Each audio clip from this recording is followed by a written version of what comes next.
नमस्ते दोस्तों, I welcome you all to my YouTube channel complete advisory, जहां हम लेके आते रहेंगे कॉमन टॉपिक्स के ऊपर काफ़ी सारी अनकॉमन बातें। आज का हमारा काफ़ी इंटरेस्टिंग टॉपिक है, जहां हम आपको बताएंगे कि जीएसटी रिजीम के अंदर आपको इन्वॉइसिंग कैसे करनी है, कौन से ऐसे पैरामीटर्स हैं जो आपको सिलेक्ट करने हैं, टिक करने हैं और चेक करने हैं कि आपकी इन्वॉइसिंग में है या नहीं। अगर आप वो पैरामीटर्स नहीं फॉलो करते हैं तो आप जीएसटी के हिसाब से सही इन्वॉइसिंग नहीं क्रिएट कर रहे हैं, और जब भी आप पे असेसमेंट होगा या स्क्रूटनी होगी या नोटिसेस आएंगे या ऑर्डर्स आएंगे, उस समय जब आप इन्वॉइसेस को एज अ डॉक्यूमेंट्री प्रूफ देंगे तो वो इन्वॉइसेस आपके चैलेंजेबल होंगे और उन पे भी आपको जो पेनाल्टीज हैं लॉ की वो बेयर करना पड़ सकती हैं। तो अभी हम डिस्कस करने जा रहे हैं सही इन्वॉइसिंग प्रोविजंस जो जीएसटी एक्ट के हिसाब से ज़रूरी हैं। ऐसे 16 चीज़ें हैं जो बहुत ज़्यादा मैंडेटरी हैं, जो आपको फॉलो करनी है as per the CGST rules 2017।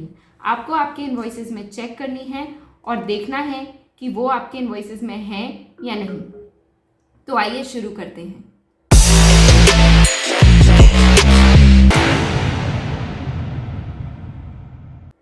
पहली जो चीज़ है वो है नेम, एड्रेस और जीएसटी नंबर आपके सप्लायर का। हाँ, आपको चेक करना है कि आपके इन्वॉइस में नेम, उसका एड्रेस और उसका जीएसटी नंबर, मतलब आपके सप्लायर का जीएसटी नंबर आ रहा है या नहीं। Second requirement under the law जो है वो ये है कि एक कॉन्जिक्यूटिव सीरीज आपको मेंटेन करनी है। आपको जो सीरीज मेंटेन आप करेंगे वो पूरे फाइनेंशियल ईयर के लिए आपको वही मेंटेन करनी है।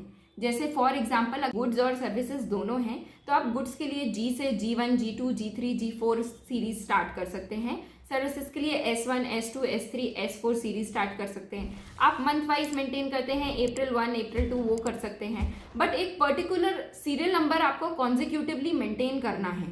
और आपको ये चीज़ ध्यान रखनी है कि आप एक फाइनेंशियल ईयर में आपका जो कॉन्जिक्यूटिव सीरियल नंबर है उसको चेंज ना करें। अब जैसे फॉर एग्जांपल अगर आप अप्रैल मंथ की इन्वॉइसिंग कर रहे हैं और आपने अप्रैल में जो इन्वॉइस सीरीज डाली है वो डाली है April 1, 2, 3, और आप सडनली आउट ऑफ नोवेयर जब आप तीसरा या चौथा इन्वॉइस रेज करने जा रहे हैं और आपने उसका नंबर दे दिया कि 75, अप्रैल वर्ड उसमें से हटा दिया, या आपने उसका सडनली नंबर दे दिया April 50, तो this is not recommended and this is not as per the legal provisions of the GST act. आपको ये चीज़ को ध्यान में रखना है कि आप सीरियल नंबर सही मेंटेन कर रहे हैं, कॉन्जिक्यूटिव मेंटेन कर रहे हैं, और कुछ गाइडलाइंस हैं जैसे कि आप हमारे इलस्ट्रेशन में अभी देख पा रहे हैं कि जो आपका इन्वॉइस नंबर है वो अल्फ़ाबेट्स कंटेन कर सकता है या न्यूमरल्स कंटेन कर सकता है या स्पेशल कैरेक्टर्स जैसे कि हाइफन, डैश और स्लैश जैसे सिंबल कैरी कर सकता है।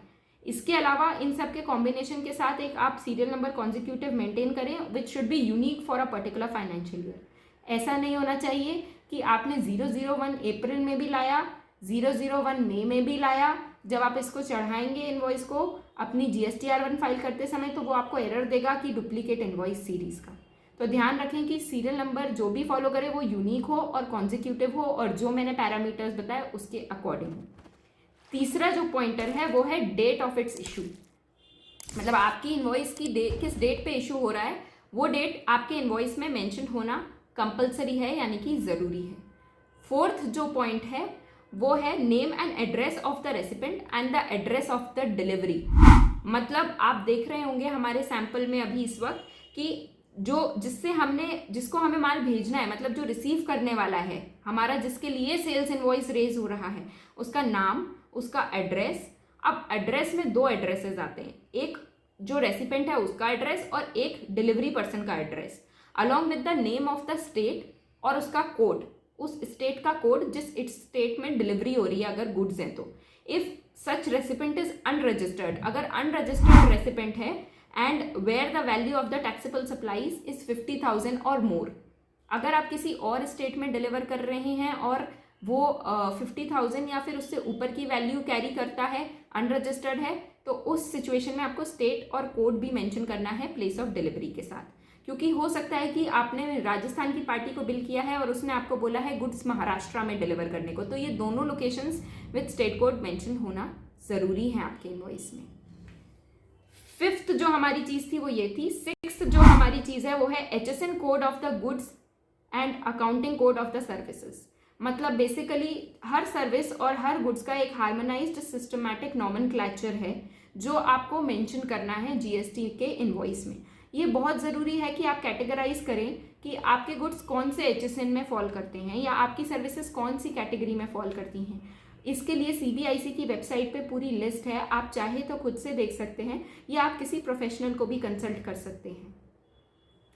इसके बाद है description of the goods and the services. आप जो चीज़ बेच रहे हैं उसका डिस्क्रिप्शन देना बहुत ज़रूरी है। फॉर एग्जाम्पल, अगर आप मैन पावर सप्लाई की सर्विसेज दे रहे हैं तो आपको पूरा मेंशन लिखना ज़रूरी है कि man power supply services coming under this HSN code. अगर आप कंसल्टिंग की सर्विसेज दे रहे हैं तो आपको लिखना ज़रूरी है 9983 का code, consulting services, consulting fees, और उसके आगे आप उसकी क्वांटिटी, यूक्यूसी वगैरह जो हम बताएंगे, अभी डिस्कस करेंगे, वो चीज़ें डालेंगे। जैसे हमारे इलस्ट्रेशन में कंसल्टेंसी सर्विसेज हैं और 9983 का कोड आपको दिख रहा है, ये इसका एचएसएन कैटेगरी है, एचएसएन कोड है। अब आगे हम जाते हैं तो क्वांटिटी हमें लिखना ज़रूरी है अगर गुड्स हैं तो, और यदि सर्विसेज हैं तो उस केस में ऑब्वियसली क्वांटिटी नहीं आती है। बट क्वांटिटी के बाद और उसके साथ एक इम्पॉर्टेंट चीज़ है यूक्यूसी, जिसको जीएसटी लॉ ने मैंडेटरी किया है। एक यूनिक क्वांटिटी कोड है जो जीएसटी लेजिस्लेशन लाया है, उसमें पूरी लिस्ट है। वो लिस्ट आपको डिस्क्रिप्शन बॉक्स में मिल जाएगी। जैसे बीजीएस होता है बैग्स के लिए, केजी होता है किलोस के लिए, एनओ होता है नंबर्स के लिए। ये एक पूरी लिस्ट उन्होंने डिफाइन की है। आप उसी से सेट और उसी से अलाइंड यूक्यूसी अपने इनवॉइस में मेंशन करें, विच इज़ कंपल्सरी। इसके बाद है total value of the supply of the goods and the services. ये आप समझ ही गए हैं कि इसमें टोटल वैल्यू मतलब कि जो एडिशनल करके आपके 1 2 3 4 पॉइंट्स को ऐड करके जो टोटल वैल्यू आती है वो दिखानी ज़रूरी है। इसके बाद है taxable value of the supply of the goods and the services, keeping in account the discount या फिर अबेटमेंट। अगर आपकी वैल्यू ऑफ द सर्विस है 1000 रुपये, उस पर जीएसटी लगना है, तो जो टैक्सेबल वैल्यू है वो होती है वो वैल्यू जिस पे जीएसटी लगा हुआ नहीं है, जिस पे हम जीएसटी कंप्यूट करेंगे। मतलब हमारे इलस्ट्रेशन में 1000 रुपये, 1000 रुपये पे 18% लगाएंगे तो 180 का जीएसटी आएगा, और जो इनवॉइस वैल्यू कहलाएगी वो कहलाएगी 1180। अब अगर इसी में आपने कोई डिस्काउंट या अबेटमेंट दिया है तो वो आपको सेपरेटली मेंशन करना है लेस करके। जैसे 1000 रुपये में से आपने 100 रुपये माइनस कर दिए और फिर उसके बाद 900 रुपये आपकी आ गई टैक्सेबल वैल्यू और उस पर आपने 18% जीएसटी लगा दी, तो ये आपको सेपरेटली मेंशन करना है।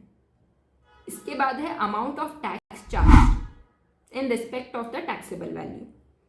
मतलब जैसे अभी हमारे रजिस्ट्रेशन में आपने देखा 180 रुपये का जो जीएसटी था वो अमाउंट ऑफ टैक्स चार्ज था।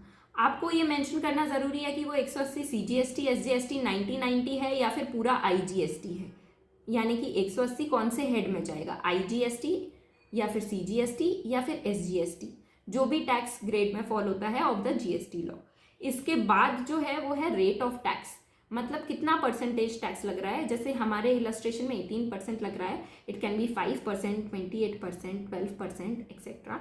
जो भी रेट लग रहा है वो आपको कोट करना है आपके इनवॉइस में।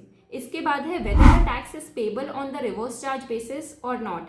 ये लाइन लिखी हुई होगी और इसके सामने नो या येस आपको लिखना है कि आप एज अ रेसिपेंट आपको टैक्स पे करना है या नहीं, एज अ सप्लायर आपको टैक्स पे करना है या नहीं, और एज अ रेसिपेंट सामने वाले को टैक्स पे करना है कि नहीं। तो ये लाइन मैंडेटरी ज़रूरी है लिखी हुई होना कि whether tax is payable on the reverse charge basis. Reverse charge का मतलब ये हो गया जहाँ पे सर्विस प्रोवाइडर खुद ही टैक्स पे कर देता है on behalf of the recipient, not collecting it from the recipient.